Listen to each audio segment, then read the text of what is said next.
Hi. Hi. I love you. Thanks for letting me read to you today.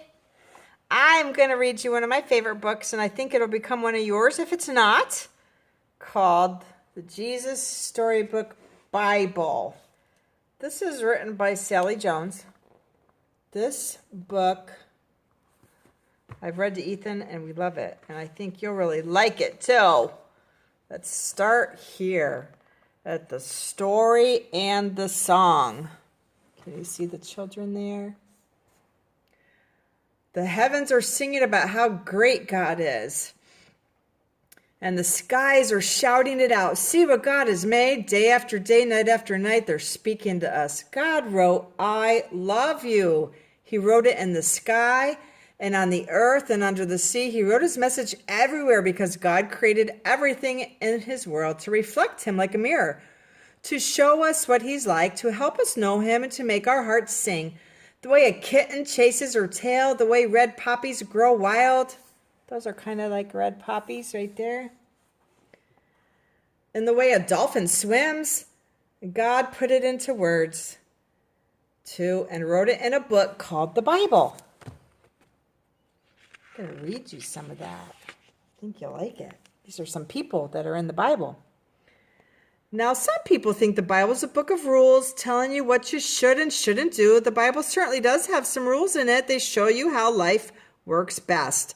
But the Bible isn't mainly about you and what you should be doing. It's about God and what he's done. Other people think the Bible is a book of heroes showing you people you should copy. The Bible does have some heroes in it, but as you know, most of the people in the Bible aren't heroes at all. They make big mistakes. They get afraid, run away, and at times they're downright mean. We've learned that in some of our stories, haven't we? No, the Bible isn't a book of rules or a book of heroes. The Bible's most of all a story. It's an adventure story about a young hero who comes from a far country to win back his lost treasure. It's a love story about a brave prince who leaves his palace, his throne, everything to rescue the one he loves. It's like the most wonderful of fairy tales that has come true in real life. You see, the best thing about this story is it's true. There are lots of stories in the Bible, but all the stories are telling one big story, the story of how God loves his children and comes to rescue them. It takes the whole Bible to tell the story, and at the center of the story, there's a baby. Every story in the Bible whispers his name. He's like the missing piece in a puzzle, the piece that makes all the other pieces fit together, and suddenly you can see a beautiful picture, and this is no ordinary baby. This is the child upon whom everything would depend. This is the child who would one day, oh, but wait, our story starts where all good stories start, right at the very beginning. We'll just read a little bit of this, okay? And then you come back another day and I'll read you some more, okay? Because the stories can end at any time. Let's read about this one. The beginning, a perfect home. In the beginning, there's a perfect home. There was nothing in the beginning, nothing to hear, nothing to feel, nothing to see, only emptiness. God said, and I'll fill it up. Out of the darkness, I'm going to make light. And out of nothing, I'm going to make everything. Like a mommy bird flutters her wings over her eggs to help her babies hatch. God hovered over the deep, silent darkness. He was making life happen. God spoke, that's all. And whatever he said, it happened. Wow. He created just by talking. How cool is that, right?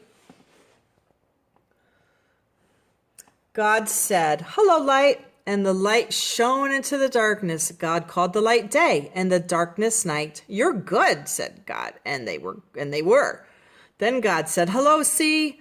Hello, sky. And a great space opened up wide and deep and high. You're good, God said. And they were. Then God said, hello, land. And there, splashing up through the oceans, came cliffs, mountains, sandy beaches. You're good, God said, and they were. Hello, trees, God said. Hello, grass and flowers, and everything everywhere burst into life. He made buds bud, shoot, flowers flower. You're good, God said, and they were. I like flowers. Do you? Get this Look at the space we're in. Hello, stars, God said. Hello, sun. Hello, moon. And whizzing into the darkness came fiery globes spinning around and around, whirling orange and purple and golden planets. You're good, God said. And they were. Oh, that's so amazing. Hello, birds, God said, and with fluttering and flapping and chirping and singing, birds filled the skies. Hello, fish, God said, and with a darting and dashing and wriggling and splashing, fish filled the seas. You're good, God said, and they were. Then God said, hello, animals, and everyone came out to play. The earth was filled with noisy noises, growling and gobbling and snapping and snorting and happy skirfling. You're good, God said, and they were. God saw all that he'd made, and he loved them. And they were lovely because he loved them. But God saved the best for last. From the beginning, God had a shining dream in his heart. He would make people to share his forever happiness, and they would be his children, and the world would be their perfect home. Nice plan. We're a part of that plan, aren't we? We're people. So God breathed life into Adam and Eve, and when they opened their eyes, the first thing they ever saw was God's face.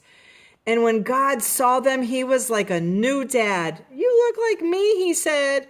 You're the most beautiful thing I've ever made. God loved them with all of his heart, and they were lovely because he loved them.